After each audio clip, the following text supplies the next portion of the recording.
It still annoys me that Star Trek Insurrection didn't reignite Picard's best love story.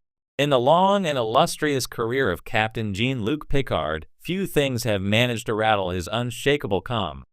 He's faced the Borg, debated godlike beings, lost close friends, and stared down impossible moral dilemmas, all while retaining the dignity and philosophical poise that define him. But if there's one thing Star Trek Insurrection got wrong, one glaring omission in a movie full of missed opportunities, it's this: the failure to reignite the greatest love story of Picard's life. No, not the forgettable and ephemeral flirtation with Annoys, the Baku woman introduced in Insurrection. We're talking about Beverly Crusher, doctor, confidant, and arguably the true love of Picard's life. Their chemistry had been simmering for over a decade by the time Insurrection was released in 1998, and the movie had the perfect opportunity to explore their deeper connection. Instead, it awkwardly inserted a forced romance with a new character and promptly ignored everything fans had hoped to see blossom between the captain and his chief medical officer. Let's be clear, Picard and Crusher were always more than just colleagues. And the fact that Insurrection chose to sidestep that history in favor of a temporary distraction still stings decades later. A slow burn romance years in the making. From Star Trek The Next Generation's very first season, the dynamic between Jean-Luc Picard and Beverly Crusher was imbued with quiet intensity. Their history, Picard served with and felt responsible for the death of Crusher's late husband, Jack, added an undercurrent of tension, guilt, and unresolved emotion. Despite the professional boundaries they respected, the show often dropped subtle hints that the two harbored deeper feelings for each other. Episodes like Attached in Season 7 brought that simmering affection closer to the surface. In that story, telepathic implants forced Picard and Crusher to confront their unspoken feelings. Picard admitted he'd always had feelings for her, but never acted out of respect for Jack, for duty, for the complexity of their bond. It was a beautiful, vulnerable moment that opened a door the series never fully walked through. And yet, by the end of TNG, they still weren't together, at least not officially. But the emotional groundwork was set, and fans assumed the movies would finally give us closure. That is, until Insurrection came along and veered completely off course. Insurrection's distraction, the Annoys detour, instead of exploring the nuanced, decade-long will they won't they between Picard and Crusher, Insurrection introduced Annoys, a serene Baku woman who Picard meets during a mission to protect her people. Played by Donna Murphy, Annoys is kind, graceful, and shares a philosophical affinity with Picard, especially about time, aging, and the importance of living in the moment. Sure, on paper, Annoys ticks all the boxes for a romantic interest. She's wise and emotionally mature. She challenges Picard to slow down and feel. The Baku homeworld's regenerative effects even make her a pseudo-metaphor for rediscovering youthful wonder. But none of that changes the fact that the romance feels hollow and forced. There's no real tension. No earned intimacy. It's a textbook case of a temporary, one-movie relationship that serves the plot and then disappears forever, like so many other one-off Star Trek flings. Hello, Vash. It's not that Annoys was a poorly written character.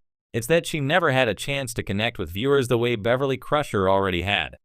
While Annoys gave Picard someone to hold hands with while watching hummingbirds fly in slow motion, Crusher was the woman who knew his past, understood his silences, and loved him despite his walls. Replacing that history with a sparkly new romance did more than feel contrived. It felt like betrayal.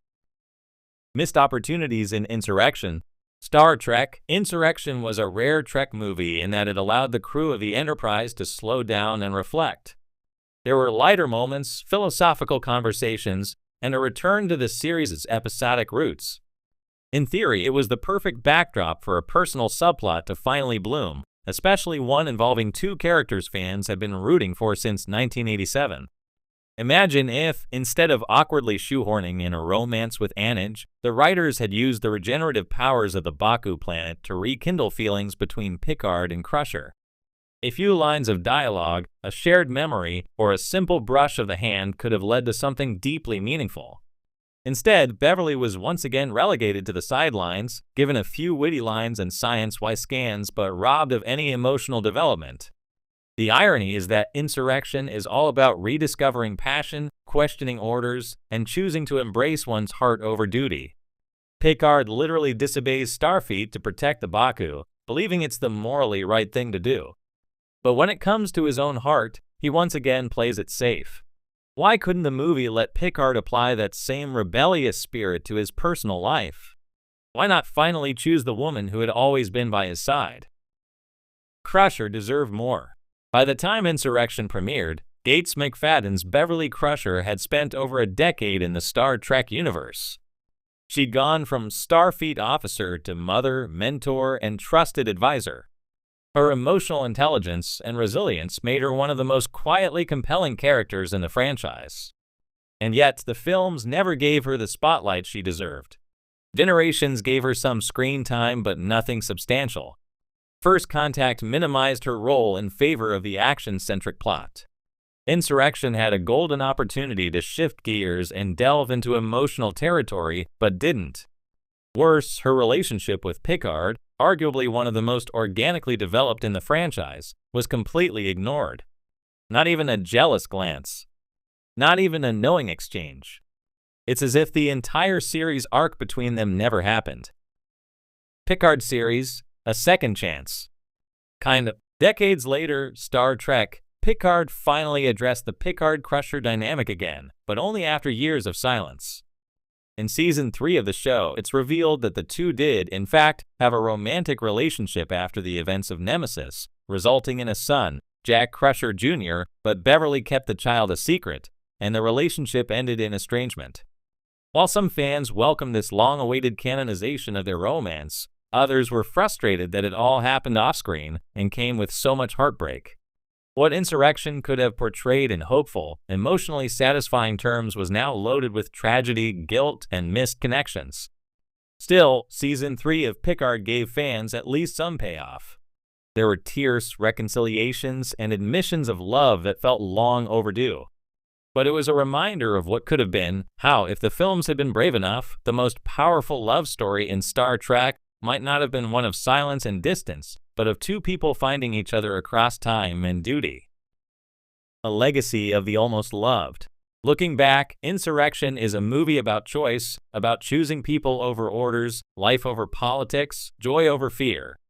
And yet, the creative team behind the film didn't choose the most obvious, most meaningful romance they had at their fingertips. They opted for a safe, throwaway relationship that meant nothing in the long run, instead of deepening a love story already rich with potential. Jean-Luc Picard and Beverly Crusher were never meant to be a fleeting fling.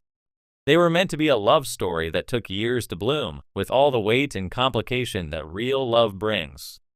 That Insurrection ignored that truth in favor of something easier is one of the most frustrating decisions in Star Trek movie history.